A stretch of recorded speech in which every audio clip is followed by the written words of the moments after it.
If your YouTube title is boring, these 5 psychology tricks can help make it more interesting so that you can get more views and grow your channel. We're going to look at 5 videos that got much fewer views than the channel normally gets, and we're going to see if we can rewrite those titles using these tricks. So the easiest way to think about how do you make a video more interesting is to add more context. And there are 5 different ways here that we'll talk about, but a quick example of this is the push-up ladder. So let's say we're making a video about push-ups. So we could start the title with, I did push-ups. Okay, that's pretty boring. I did 100 push-ups. All right, more interesting, more context, more interesting. I did 100 push-ups every day. All right, now this is even more interesting. I did 100 push-ups every day for 100 days. So we added a little bit more context every step here, and that made the title more interesting at every step. So a lot of people think like, oh, I need to, be more mysterious and vague to build curiosity in my titles. It's not necessarily the case. So every time you add a little bit more context and a little bit more detail, the audience knows more about what the video is about. So a lot of questions are answered, but when you answer those questions, then they have more questions. So I did push-ups, you almost have too many questions to make it more interesting. But when you have a title like, I did 100 push-ups every day for 100 days, now you have more specific questions. Like, all right, what was the result? How did you do it? How did it feel? How did it go? Did you survive? You have a lot more questions because you have more context. So that's why adding more context can actually make a video more interesting. So let's tackle some of these titles here. So how resting squats completely healed my body. So we're gonna go to Moves Methods channel, and we have this video here, how resting squats completely healed my body. That got 115,000 views, which is awesome, unless you're Moves Method. So we have 500,000 views, 500,000 views, 600,000 views. So relatively speaking, this video underperformed a little bit, and there's a couple of reasons why. Maybe resting squats is too boring or too ambiguous. People don't really know what it is. Or maybe completely healed my body. Again, healed my body is a little bit vague, but let's see if we can rewrite this title to make it more interesting. So the first way is we have here, this 5-minute exercise completely healed my body. I don't really know what a resting squat is, but a 5-minute exercise, everybody instantly knows what that is. So that uses the first psychology principle that we're talking about here, which is time frames. Time frames are kind of like the Swiss Army knife of improving your title. In this case, that serve to kind of increase the desire. So yes, it added some more context because we know kind of exactly what it is, but it also increased the desire because we know that it's only a 5-minute exercise and it completely healed her body. So we have a little bit of a lot for a little here. So this 5-minute exercise, which is a very, a little investment, completely healed my body. So it got a huge benefit. And that was inspired from this video here. We're on Sony's channel. If we sort their videos by most popular, we have this 1-minute introduction, makes you unforgettable. It got 400,000 views, and that was an insane outlier, 200x outlier. The next most popular video got 7,000 views. So this title is, this 1-minute introduction makes you unforgettable. So 1-minute introduction makes this video more tangible. It also kind of makes it more exciting because all right, it's only 1 minute, that's so short. It just increases the desire, just like in this title here, we're increasing the desire for this exercise by calling it a 5-minute exercise. And then next up, we have this one exercise completely healed my body. And this title uses scarcity. So kind of the easiest way to use scarcity is to use the word one or only.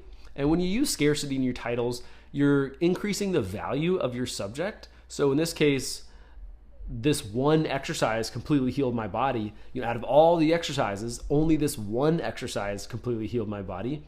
And that kind of increases the value of this exercise. So now you really want to watch this video because you're excited about this exercise. So you can use one or only to build scarcity here. We could also write this title as the only exercise that completely healed my body. Both of those are using that same psychological principle of scarcity.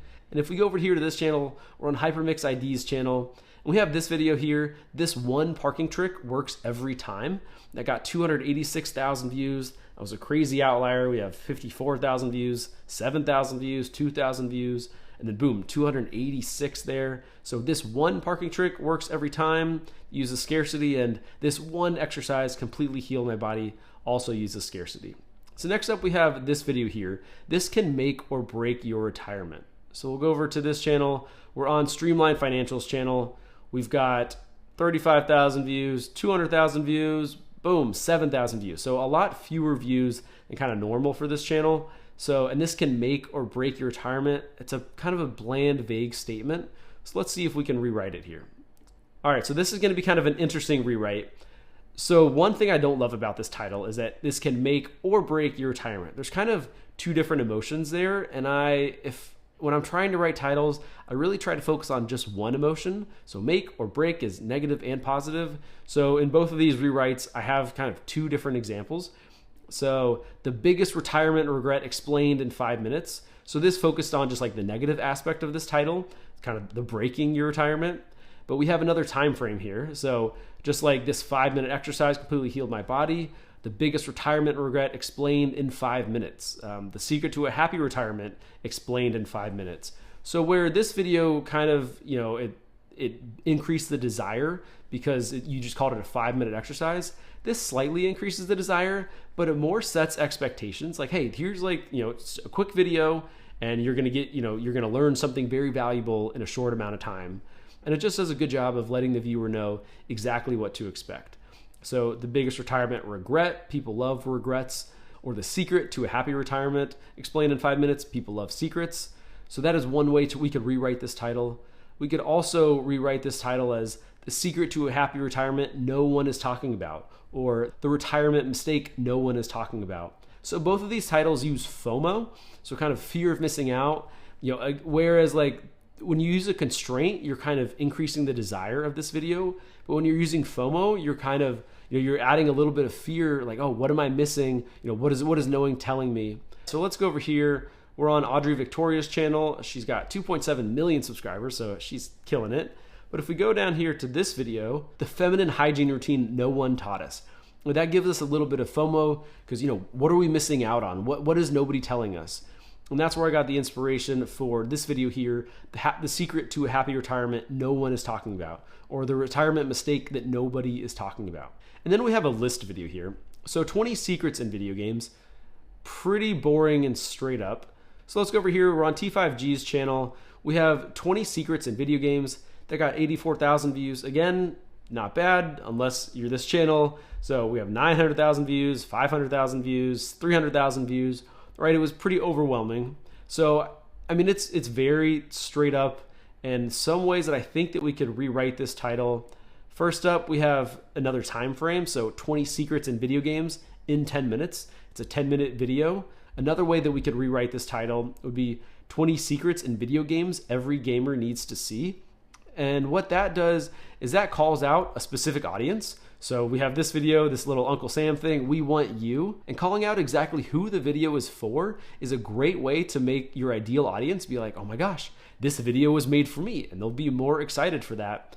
And you don't have to like change anything about your video. All you're doing in your title is like saying, hey, this video is for you. So let's go over here to this channel. We're on Daily Disciples channel. And this title is, I wish every Christian could watch this. So this is one example of saying, hey, here's exactly who this video is for. And in this video over here, for this video about secrets in video games, 20 secrets in video games every gamer needs to see, we're just calling out exactly who this video is for. Now, obviously, this is for gamers, but you could also say the same thing about using timeframes at the end of your video. So it's like, okay, well, obviously this video is 10 minutes. YouTube tells you right there on the screen, oh, this video is 10 minutes long. But in your title, like you're just kind of like reaffirming like, hey, this video is a short video. It's only 10 minutes long. And this is exactly what you're going to get in this video. And that's kind of the same strategy here. Now, maybe this would be better if this was like 20 secrets in video games every Fortnite player needs to see, or every Minecraft player needs to see. I didn't really dive into this video to get more context about it. But when you're thinking about how do I turn my boring title into an interesting one, calling out exactly who your video is for is a really simple way you can do that. So next up, we have this statement title, the US is falling behind. It's a very kind of plain Jane boring statement. If we go over here to Bravo's research channel, we have the US is falling behind. It got 66,000 views. We have got like 150, 120, 115, 192. So it's a little underwhelming. So let's see how we could rewrite this title. So we got first up, if you invest in the stock market, you need to see this. So this is another example of calling out a specific audience. So if you invest in the stock market, we're calling out people who invest in the stock market, then you need to see this. But let's go over here to Karen Sakajo's channel. If If we sort her videos by most popular, we have this video, if you're creative but lazy, please watch this. That got 239,000 views, and our next most popular video has got 60,000 views. So, just saying, hey, if you do this, like if you're in a very specific situation, or if this is you, you need to see this, or please watch this video. So that's calling out a very specific audience. Next up, we have what they're not telling you about the growing US debt. So that's another example of FOMO. You kind of feel like, oh, like what are they not telling me? What am I missing out on? Also builds curiosity. Like, what is the secret that they're not telling us about growing US debt? So a lot of people ask me, can they change the title of the video if they've already published the video? And the answer is yes. I've changed the title, and all of a sudden the video started taking off because the title was a lot better. On the other hand, I had this lady tell me that she doubled her CTR, but she did not really see any increase in views. And so there could be a couple reasons for that. It might not only be your title that is the reason for your video not doing so well. Maybe it's about a boring topic, and kind of no matter what you title your video, it's like your audience doesn't want to hear that from you. Or maybe the video has horrible retention, so YouTube's just kind of written that video off. This video stinks. We're definitely not going to keep showing this because it's not giving us what we want. It's not causing people to enjoy it and to spend more time on YouTube. So it's possible that you could write a much better title and it works really well. It's also possible that you could write a much better title and it doesn't work at all. So I would try to think all right, is this video actually good? Are people watching and liking and commenting and sharing it? Those are all signals that the video is good, but it's just not getting enough reach. So that, that could be worth it. On the other hand, it doesn't take that much time. So you might as well, if you have time, sure, try to write a better title. But then, you could also spend that time just making your next video. So it really depends. How much time do you have? Do you think you can write a better title? Is the video actually good? That's how I would answer that question. But let's go here to this next video, how to become a great singer, think like a musician. So we'll go over here to Ted Ed's channel, and we have this video here. It's got 121,000 views. Video right after it got 1 million views, right? So how to become a great singer, think like a musician, just did not get as many views as the channel is kind of used to. Got 1 million, 320, 800,000, 200,000, right? All these, banger videos, and this one was pretty underwhelming. So let's see what we can do about it. First up, we have another constraint, the only video you need to become a great singer. The one video you need to become a great singer, the only video. So let's go over here to this channel, Movement by David. If we sort his videos by most popular, we have the only flexibility video you need to watch at 2.7 million views. And then here we have the only middle split video you'll ever need at 854,000 views. So these two are great examples of scarcity. And then the next way that we could rewrite this title is how to become a great singer, no expensive lessons needed. So this title uses the final psychological principle, which is refuting an objection or getting rid of an excuse. So if you think about, all right, what is my audience's biggest excuse or biggest problem or biggest constraint or biggest objection to why they can't achieve a goal? And then think about how can I get rid of that right there in my title?